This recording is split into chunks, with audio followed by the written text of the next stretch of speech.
Welcome back to the channel, History Buffs and Curious Minds.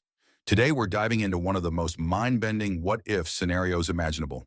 What if the Soviet Union, that colossal superpower that shaped the 20th century, had not collapsed? Imagine a world where the red banner still flies over Moscow, where the Cold War never ends with a whimper, and where the Iron Curtain stands tall and unbreakable.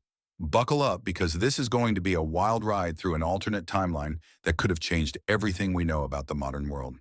Let's set the stage. It's in 1991. The Soviet Union, a sprawling empire stretching from Eastern Europe to the Pacific, is teetering on the edge.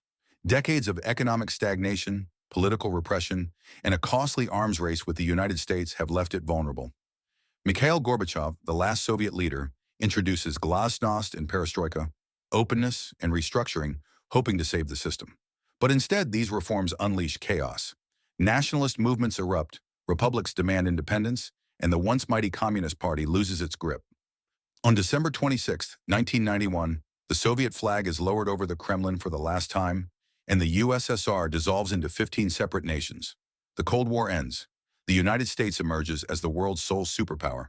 History as we know it is written. But what if that didn't happen? What if the Soviet Union found a way to hold itself together? What if Gorbachev, or someone else, managed to stabilize the economy, crush dissent, and keep the republics in line? Picture this: no chaotic 1990s in Russia, no NATO expansion eastward, no unipolar American dominance. Instead, the 21st century unfolds with two superpowers still locked in a tense standoff, each vying for global influence. The implications are staggering: politically, technologically, culturally, even environmentally. This isn't just a tweak to the timeline. It's a complete rewrite of the last 30 years. Why does this matter? Because the Soviet Union wasn't just a country, it was an idea, a rival vision to Western capitalism, promising equality through state control. Its collapse reshaped geopolitics, but its survival could have reshaped them even more. Would we still have the internet as we know it? Would the space race have gone further or stalled? Would democracy still dominate, or would authoritarianism have a stronger foothold? And what about the everyday stuff? Music, movies, fashion? Could you imagine a world where Soviet punk rock or communist sci-fi blockbusters compete with Hollywood? Here's the kicker: this isn't pure fantasy. The Soviet Union almost survived. In August 1991, hardline communists staged a coup against Gorbachev, aiming to reverse his reforms and restore order. They failed, or spectacularly, but what if they hadn't? What if the tanks rolling into Moscow had succeeded in turning back the clock? Or what if Gorbachev had doubled down earlier, fixing the economy without loosening control? Historians argue these were real possibilities, moments where the dice of fate could have rolled differently. This video isn't just about what could have been, it's about what it means for us today. The Soviet Union's collapse left a vacuum that still echoes in conflicts like Ukraine, in the rise of China, in debates over capitalism versus socialism. If it had endured, the 21st century might look unrecognizable. So stick with me.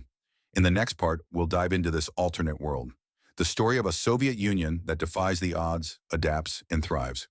We'll explore how it might have reshaped global power, technology, and society, and what that could mean for you watching this right now in 2025. Don't go anywhere. Hit that like button if you're already hooked, and let's imagine a world where the Cold War never thawed. See you in part 2. Welcome to part 2, where we step into the meat of our what-if tale. The Soviet Union survives 1991 and marches into the 21st century. Let's paint this alternate timeline, step by step, and see how the world transforms with the USSR still standing tall. First, how does the Soviet Union survive? Let's say the 1991 coup succeeds. Hardliners oust Gorbachev, install a pragmatic but iron-fisted leader. Let's call him Viktor Kuznetsov.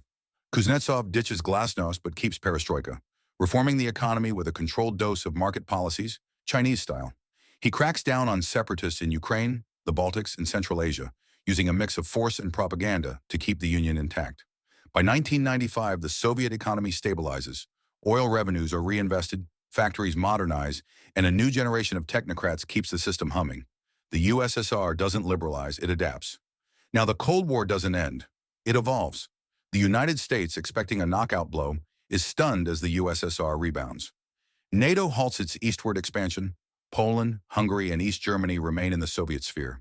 The arms race reignites, but this time it's not just nukes, it's tech. By the 2000s, the Soviets pour resources into computing and space, rivaling Silicon Valley and NASA. Imagine a Soviet internet, centralized, state-run, but innovative. Think less Google, more RedNet, where propaganda and surveillance coexist with cutting-edge science forums. Geopolitics shifts dramatically.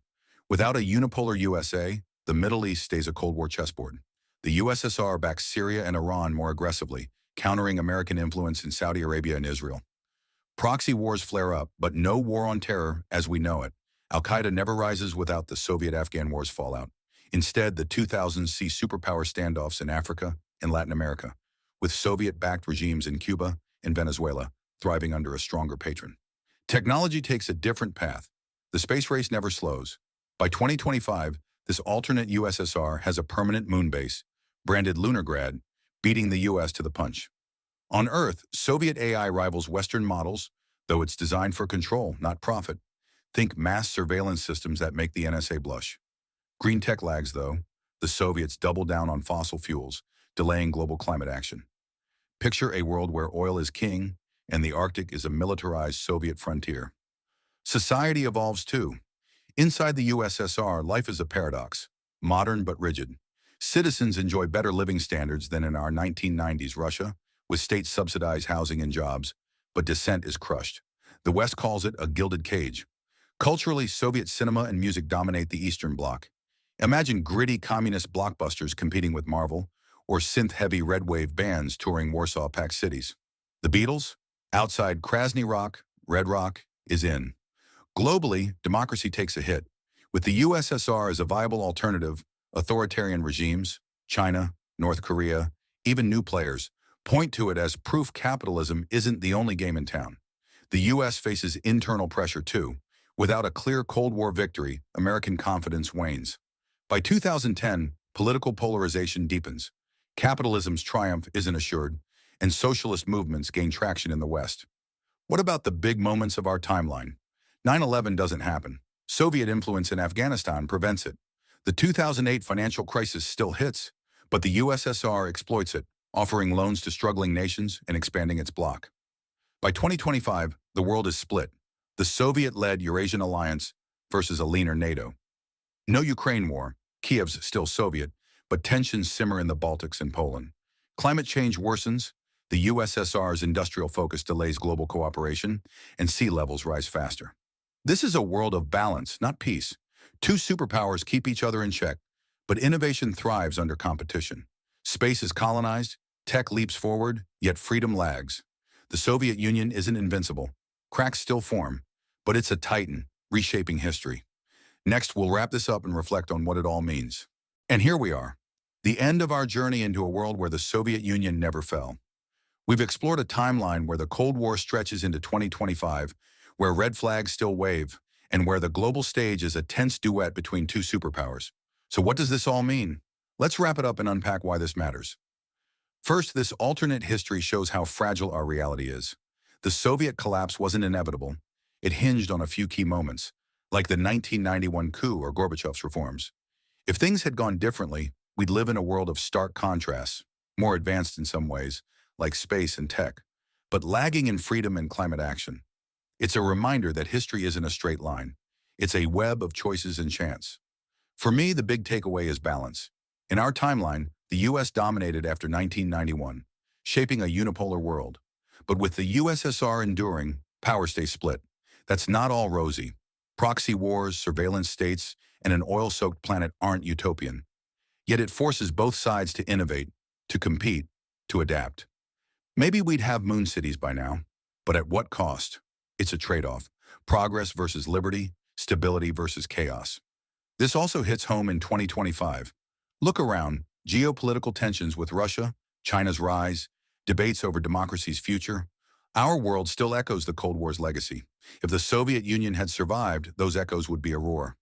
Maybe we'd see less triumphalism in the West, more humility about capitalism's flaws. Maybe authoritarianism would feel less like an outlier and more like a rival system. It's a mirror to our own struggles. How do we balance power, freedom, and survival? That's why I love these what-ifs. They're not just fun thought experiments. They make us question what we take for granted.